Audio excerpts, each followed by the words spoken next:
Next हम देखते हैं कि भाई पीएलसी एंड रिले दोनों का कंपैरिजन एंड क्या क्या पैरामीटर्स थे, क्या क्या चैलेंजेस थे बिकॉज ऑफ दैट कि भाई relay hardware core logic is not that much famous.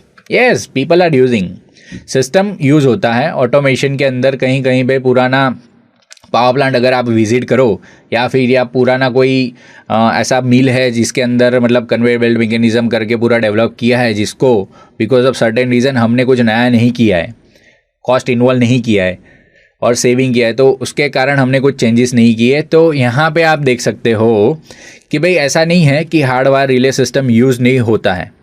पहले जो बनाया गया है वो इम्प्लीमेंट करने, नया इम्प्लीमेंट नहीं किया है, तो वो भी चीज़ यूज़ में है. तो यहाँ पे आप देख सकते हो कि भाई रिले लॉजिक, ये वाला पोर्शन है रिले लॉजिक कि भाई जब रिलेज यूज़ करते हैं, आपने प्रीवियस स्लाइड के अंदर देखा कि सर आपने तो बताया रिले कितना छोटा है, छोटी सी कॉइल है, इतने कॉन्टैक्ट है, लेकिन ये जानकारी होनी बहुत ही ज़रूरी है कि जब इलेक्ट्रिकल इंजीनियरिंग के अंदर पावर जैसे ही बढ़ती है, मतलब करंट एंड वोल्टेज का डिमांड ऑपरेशन के अंदर, मानो कि आप आपके घर में वाटर टैंक है या फिर आप अपार्टमेंट में रह रहे हो तो वाटर टैंक है आपकी कॉमन, तो वो पानी नीचे मतलब जो ग्राउंड वाटर टैंक से जो टॉप फ्लोर पे टेरेस है, तो टेरेस के ऊपर जो आपने स्टोरिंग कैपेसिटी टैंक डेवलप किया हुआ है, वहाँ पे पानी सप्लाई करना पड़ता है एवरीडे रूटीन बेसिस पे.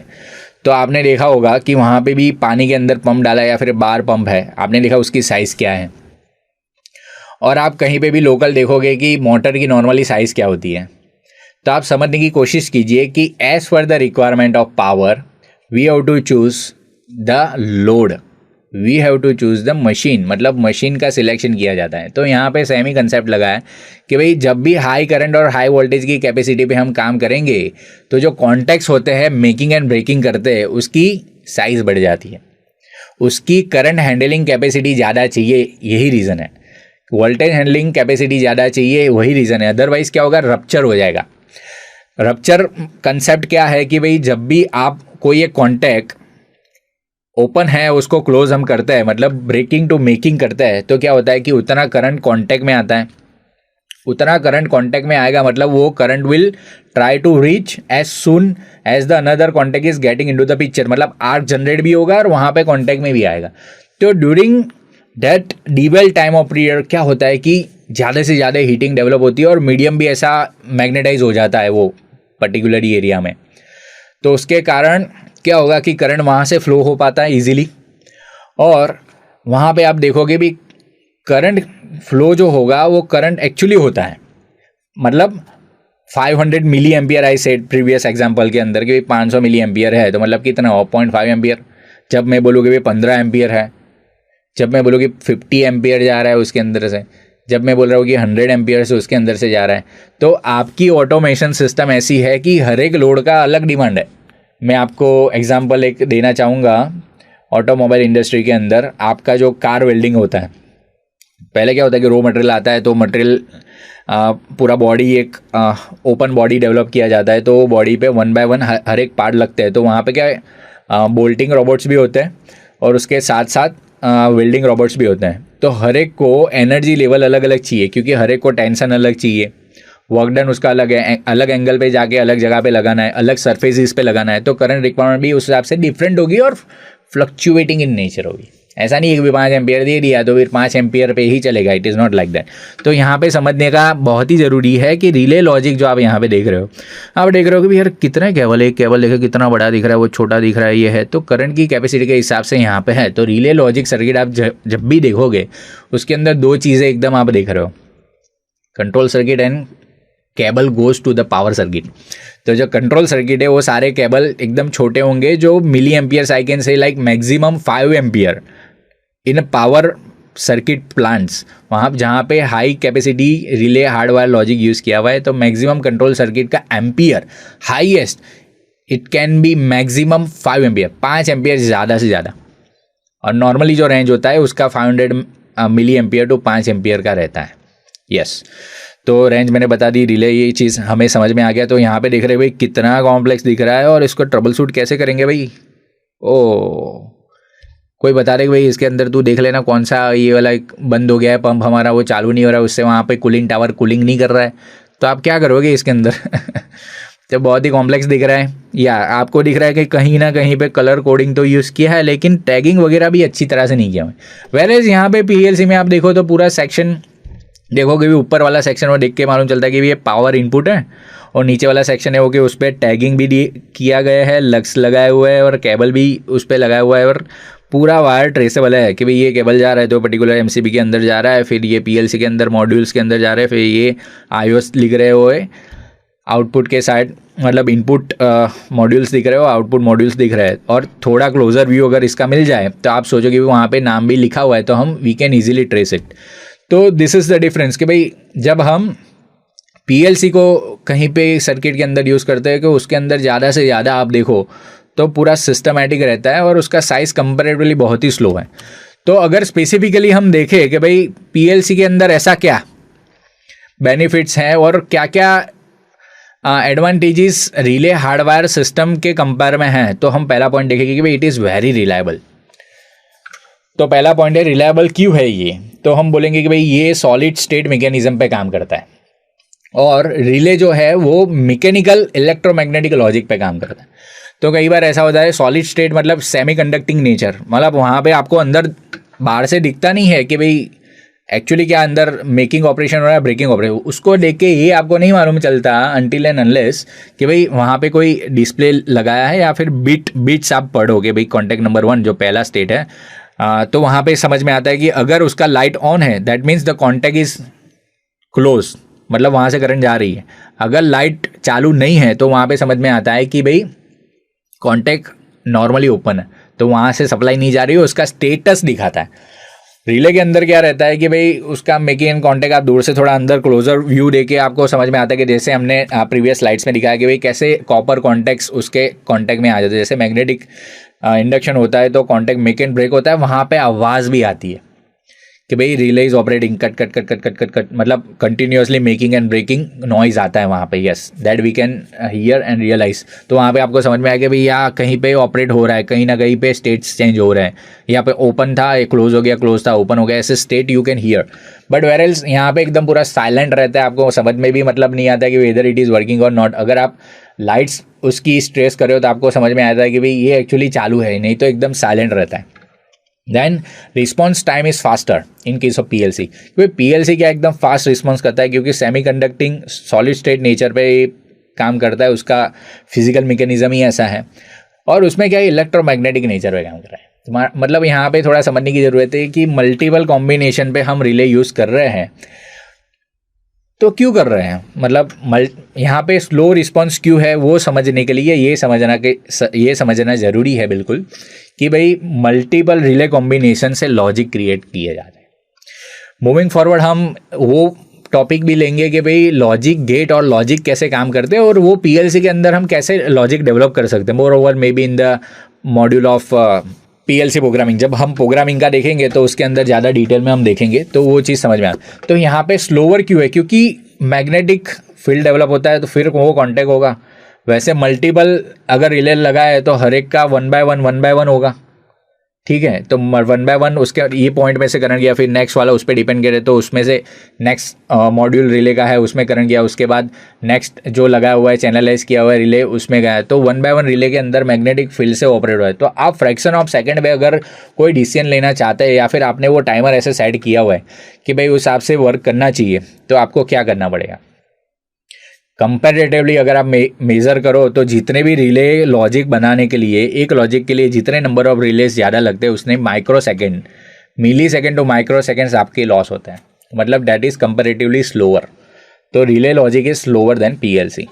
देन नेक्स्ट क्यों रिलायबल है, तो भाई स्विचिंग लॉसेस जो है वो निग्लेजिबल है और रिले कॉन्टैक्ट के अंदर स्विचिंग लॉसेस ज़्यादा है। तो स्विचिंग लॉजिक समझना, स्विचिंग लॉसेस समझना बहुत ही ज़रूरी है कि भाई लॉसेस क्या है। तो जब भी स्विच मेक एंड ब्रेक करती है ना तब भी वहाँ पे पावर लॉस होता है। पावर मतलब क्या है, वोल्टेज इनटू करंट। तो जब भी स्विच मेक एंड ब्रेक करेगी तो क्या होता है कि जब भी स्विच क्लोज नेचर के अंदर होती है, मतलब कॉन्टैक्ट उसके क्लोज है, तो क्लोज कॉन्टैक्ट होने से उसके एक्रोस में वोल्टेज जीरो होता है। यस, मैं फिर से दोहराता हूँ, try to understand, this is very important. Power loss, switching power loss क्या होता है?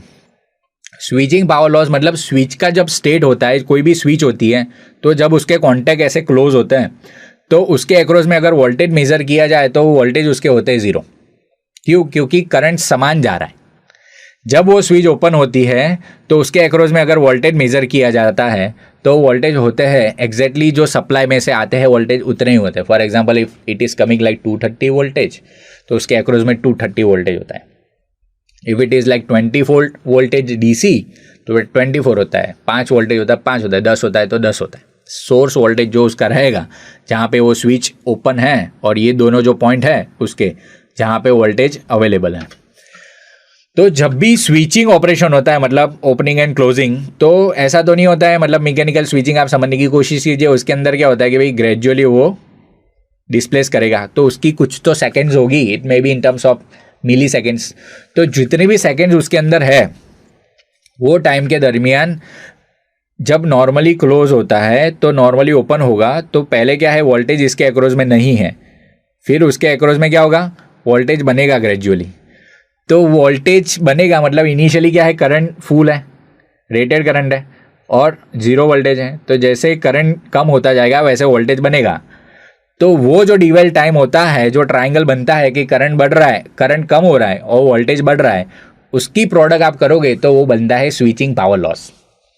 सिमिलरली उल्टा होता है कि जब इसके अक्रॉस में वोल्टेज और करंट जीरो है, तो जैसे वो नियर जाएगा और ग्रेजुअली उसका करंट बनेगा और वोल्टेज कम होता जाएगा, तो वहाँ पे जो उसका प्रोडक्ट करोगे, जो ट्रायंगल नेचर ऑफ वेवफॉर्म बनता है कि भाई कैसे वो करंट बनता है, वोल्टेज कम होता है, तो वहाँ पे एग्जैक्टली जो बनता है that is called as switching power loss. Product of current and voltage is called to power, and during the switching transition operation is called as power loss. Yes. तो रिलायबल ऑपरेशन है, मतलब आपने जो pre defined किया कि इतने seconds के अंदर ये जब ये लॉजिक पीएलसी अल्टीमेटली क्या आता है कि स्टेट ऑपरेट मतलब सेंसर का स्टेटस देखता है कि भाई ये वाला 5 सेंसर्स लगा है, तो फर्स्ट वाला ये, तीसरा वाला ये होना चाहिए, चौथा वाला ये होना चाहिए, ऐसा करके। तो जैसे ही उसका चेंज होता है तो ये क्या करता है कि जैसे उसका स्टेट चेंज होगा, लॉजिक ऑपरेशन कोडिंग के अंदर प्रोग्रामिंग जो उसका मैच करता है कि भाई ये हो रहा है, ये होना चाहिए। अगर कुछ भी चेंजेस हो तो फ्रैक्शन ऑफ टाइम में वो इंप्लीमेंट करके एक्चुएटर को सिग्नल देगा। रिले में क्या होगा, वो भी वही करेगा लेकिन it will take longer time because of some mechanical limitations. Then that is why it is comparatively reliable. PLC is reliable than relay hardware logic. Then next point is ease of troubleshooting. अगर आपको trouble shoot करना है तो आपने देखा relay hardware logic के अंदर कितने केबल लगे और कहाँ से कहाँ पे ट्रेसिंग हो रहा है, मतलब it is very complex and आपको लग रहा है कि कितनी जगलरिया है इसके अंदर, क्या क्या देखेंगे, कहाँ से ट्रेस करेंगे। और आपको रेफरेंस में क्या है, बुक्स चाहिए, आपको हिस्टोरिकल बुक चाहिए, 10 साल पहले किया गया है, 15 साल पहले किया है, एग्जैक्ट रिकॉर्ड चाहिए। उसके बाद कोई रिवीजन किया हो तो रिवीजन्स के रिकॉर्ड चाहिए, सारी चीज़ें आपको चाहिए। वेयरएल्स पीएलसी के अंदर क्या है कि प्रोग्रामिंग है, तो कोई भी प्रोग्रामिंग है तो उसका सॉफ्टवेयर पीएलसी का सॉफ्टवेयर रहेगा, तो सॉफ्टवेयर के अंदर कोडिंग की गई है, तो कोडिंग का जो लॉजिक रहेगा वो एक बार आप ट्रेस कर दोगे 1 by 1 ग्रेजुअली वहाँ पे आपको दिखेगा। इन एडिशन टू डैट उसके अंदर ये होता है कि कोई भी लाइन के अंदर रंग्स होते हैं उसके, तो पूरे रेल्स के अंदर कहीं पे भी इश्यू है और बिकॉज ऑफ दैट कोई स्टेटस आपको दिख रहा है वो आपको फॉल्टी है, तो पीएलसी के अंदर भी वहाँ पे दिखेगा कि भाई this particular line is not operating, वहाँ पे कलर का सिम्बॉल भी अलग दिखेगा। तो वहाँ पे आइडेंटिफाई करना बहुत ही ईजी है and you can trace it in a fraction of minutes, कि भाई थोड़े ही टाइम में आप ट्रेस कर पाओगे। वहाँ पे अलग से आपने अलार्म भी सेट कर सकते हो कि भाई ये अलार्म है, तो trouble shooting is comparatively very easy. Another point is जो मैंने पहले बताया कि भाई पीएलसी के अंदर क्या होता है कि भाई नंबर ऑफ केबल्स जो हमें लोड में लगाने वो कम होता है। यहाँ पे रिले में क्या आता है भाई 2 स्विच इसके है, 2 स्विच पावर के, कंट्रोल के 2 केबल अलग रहेंगे, भाई कंट्रोल हो रहा है, कंट्रोल के वोल्टेज उसके पावर सप्लाई देना पड़ेगा। फिर क्या है कि पावर का जो रहेगा उसके अलग केबल रहेंगे कि भाई 5 एम्पियर वाला इसको देना है, 15 एम्पियर वाला उसको देना है, 45 एम्पियर वाला उसको देना है, ऐसा करके। तो हर एक का अलग रहेगा, इसमें भी अलग अलग रहेगा। तो इसमें लॉजिक क्या है कि भाई रिले हार्डवायर के अंदर इतने नंबर ऑफ केबल्स आपको मूव करने हैं, जहाँ पे कंट्रोल पैनल आपने लगाया है वहाँ पे एक्चुअली मशीन पड़ा है, वहाँ से सीधा आपको इतना मूव करवाना पड़ता है। ठीक है, तो कितने वो तो करवाना तो पड़ेगा पीएलसी के केस में भी, पर लेकिन पीएलसी के केस में बेनिफिट ये है कि भाई एक ही केबल जाता है। यहाँ पे क्या होता है 3 या 3 से ज़्यादा, based on the complexity of logic and the load you have connected, उतने केबल्स वहाँ पे जाते हैं। तो that is why it is like भाई इनिशियल कॉस्ट भी बढ़ जाता है उसमें। आप देखो तो यहाँ पे कॉस्ट ज़्यादा मे बी समटाइम्स आप रहता हुआ 50% टाइम्स ऐसा होता है कि भाई पीएलसी का भी कॉस्ट इनिशियल ज़्यादा है, because technology development and the initial cost, कि भाई पीएलसी के केस में ऐसा है कि भाई कंपेरेटिवली मेंटेनेंस उसका कम है, टेक्नोलॉजी डेवलप्ड है, तो tech because of tech developed and the latestness, तो वो चीज़ के कारण इसका थोड़ा कॉस्ट इनिशियली ज़्यादा रहता है। बाकी लॉन्ग टाइम अगर आप देखो तो पेबैक इसका बहुत ही अच्छा होता है इसके comparatively. Then maintenance requirement is comparatively एसपीएल्स के अंदर कुछ होता नहीं, एकदम रबस्ट है। वर्किंग कंडीशन कोई भी हार्श वर्किंग कंडीशन है उस पर वो काम करता है, चाहे एकदम हाई टेम्परेचर हो लाइक 100, 200, 500 डिग्री सेल्सियस, और चाहे नेगेटिव -180 डिग्री हो, 200 डिग्री हो, it can work very normally. So the level of modules are available in market, it can work also well in a rainy condition, कि भाई rain है उसके अंदर आप वैसे सीलिंग किया हुआ है, उसका पूरा प्रोटेक्शन डेवलप किया हुआ है, पूरा सील्ड किया हुआ है ऐसा। तो it is very robust. That means the device, the technology which is PLC is carrying, it is very robust. Yes, so that is the advantage. Another point I can say that by versatility of programming and easy expandability. अभी आप ये चीज़ बहुत समझने की ज़रूरत है कि भाई पीएलसी के अंदर क्या है, जो भी लॉजिक वगैरह आपको डेवलप करने हैं वो सीधे आपको कोडिंग करना है, तो वो सॉफ्टवेयर के अंदर आप करते हो, ठीक है। तो सॉफ्टवेयर के अंदर आप करते हो, लॉजिक वगैरह आपको डेवलप करना है, वो कोडिंग आप करते हो, सारे लॉजिक काउंटर, सारे लॉजिक टाइमर और सारे लॉजिक आप जितने भी रिले ऑपरेशन करने हो वहाँ पे, आप रिले भी उसके अंदर लॉजिकली बना सकते हो। तो जितने भी मैग्नेटिक कॉइल्स वगैरह आपको बनाना है, जो भी ऑपरेशन करना है, कॉम्प्लेक्स करना है, सिंपल करना है, और कोई भी इम्पॉसिबल लॉजिक भी आपको उसके अंदर डेवलप करना है, वो सीधा आप इंटरनल लॉजिक से कर सकते हो। Whereas using relay hardwire logic, yes हम कर तो सकते हैं, लेकिन हम जितना उसको लॉजिक ऐड करेंगे उतनी चीज़ें बढ़ेगी फिजिकली, मतलब कॉस्ट इनकर्ड होगा। भाई आज नहीं ये सोचा इसकी जगह पे ये करते हो जाते, तो बोला सर परमिशन दो, कंपनी में काम करते हो तो सर ये एक मॉड्यूल एक और लगाना पड़ेगा, कितने आएगा, 50,000 का आएगा, तो वो भी सोचते हैं। मतलब टीम बैठती है, मीटिंग करती है कि भाई पहले क्या था, अभी क्या है, क्यों कॉस्ट इन्वॉल्व हो रही है, what are the benefits, future में कब लगेगी, तो सारी बड़ी टाइम लेता है, प्रोसेस होता है उसका एक इंडस्ट्री के अंदर। जब हम रिले हार्डवेयर लॉजिक लगाते हैं, रिले के अंदर क्या है, आपको टाइमर लगाना है, डिले टाइमर, या फिर उसको इन्वर्स टाइम कैरेक्टरिस्टिक्स में डालना है, तो आपको टाइमर लगाना है, जो सेपरेट टाइमर डालना पड़ेगा। आपको काउंट डाउन करना है पर्टिकुलर रेंज पे, करंट के वोल्टेज पे, या फिर स्पाइक की, या फिर टेम्परेचर की, वो काउंट डाउन आपको काउंटर सेट करना है। तो there you need to connect the counter, separate relay counter. आपको मल्टीपल रिले लगाना है फॉर मल्टीपल ऑपरेशन। तो वहाँ पे क्या है कि आपको हर एक चीज़ के लिए सेपरेट फिजिकल चीज़ ही लगानी पड़ेगी। तो वहाँ पे very time consuming, cost consuming and initially process भी आपका जो रहेगा कोई भी कंपनी में, वो डिसीजन मेकिंग वो भी कंपैरेटिवली बहुत ही लेंदी रहेगा। तो यहाँ पे क्या है कि पीएलसी के अंदर आप सीधा इन्वॉल्व करो, अंदर जो भी है ब्लॉक डायग्राम के अंदर जो भी रिले लॉजिक लैंग्वेज आप यूज़ करते हो पीएलसी के लिए, तो पीएलसी में आपको जस्ट वहाँ पे ड्राफ्ट करना है और डेवलप करके उसको एक बार टेस्ट करके सीधा लोड कर देना है पीएलसी में। तो ऐसे वो काम करता है। यस, देन स्पेस, तो ये सारी हमने बात की, तो आपको समझ में आएगा कि कितना स्पेस कंपैरेटिवली चाहिए। तो ऐसा स्टैंडर्ड लॉजिक है साइंटिफिकली प्रूवन कि भाई पीएलसी को 1/3 साइज चाहिए जितना रिले लॉजिक को चाहिए, और मैं तो मानता हूँ कि उससे भी कम चाहिए, क्योंकि कई बार ऐसा होता है कि हम हर बार तो बड़े बड़े प्लांट नहीं बनाते कंपनी में। कंपनी में क्या होता है, मॉड्यूल वाइज, सेक्शन वाइज हम ऑटोमेशन करते हैं, तो उसके अंदर क्या रहता है कि भाई कंपैरेटिवली साइज़ भी आप देखो तो मालूम भी नहीं होता कि भाई ये पीएलसी यहाँ पे पड़ा है। आपको ऐसा ही लगेगा कि ये पूरा खाली एमसीबी है जो पावर सप्लाई आ रहा है, और फ्यूज व्यूज लगे हुए और कंट्रोलर है। जी, जो समझते हैं पीएलसी क्या है, ड्राइव क्या है, तो देख के मालूम चलेगा भाई इतना कॉम्पैक्ट हो गया है, क्या है ये चीज़, ऐसा करके। So space requirement is very lesser, कम से कम है एकदम। और वेरेज जब रिले में आप देखो तो कंपेरेटिवली स्पेस रिक्वायरमेंट भी ज़्यादा है। तो यस, अगर आपको कोई भी क्वेरी है related any topic, any point, please contact forums.learn1.com। यहाँ पे आप अपनी क्वेरी लिखिए, मैं आपको वहाँ पे रिवर्ट करूँगा। Will have a better discussion and question answer session that. Thank you. है।